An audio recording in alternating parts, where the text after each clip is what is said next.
Ar mes kaip tėvai esame pakankamai informuoti apie visus aplinkos veiksnius, kurie turi įtakos mūsų vaikų vystymuisi? Pavyzdžiui, ar susimąstome, kaip kasdieninės higieninės priemonės, tokios kaip sauskelnės, sąveikauja su jautria kūdikio biologija? Naujausi New Yorko universiteto tyrimų duomenys pateikia svarbių įžvalgų.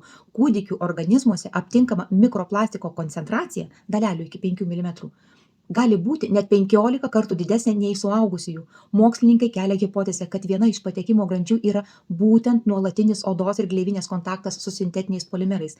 Dėl kūno šilumos ir mechaninės trinties įprastas polipropilenas, plastiko rūšis naudojama tekstilėje, gali fragmentuotis į nanodaleles mažesnės nei 1 mikrometras. Tačiau esminis mokslinis klausimas šiandien yra ne tik dalelių kiekis, bet ir jų krūvio architektūra. Tai vidinis elektrinis krūvis dalelėje. Tyrimai rodo, kad nanoplastikas veikia kaip elektretas, medžiaga nuolat išlaikanti elektrostatinį krūvį.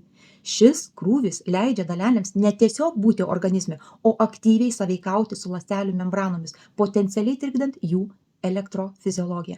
Tai gali tapti veiksniu skatinančiu lėtinį oksidacinį stresą ir mitochondrijų disfunkciją, žmogaus ląstelių jėgainių veiklos sutrikimą, kuri yra daugelio šiuolaikinių civilizacinių susirgimų pagrindas.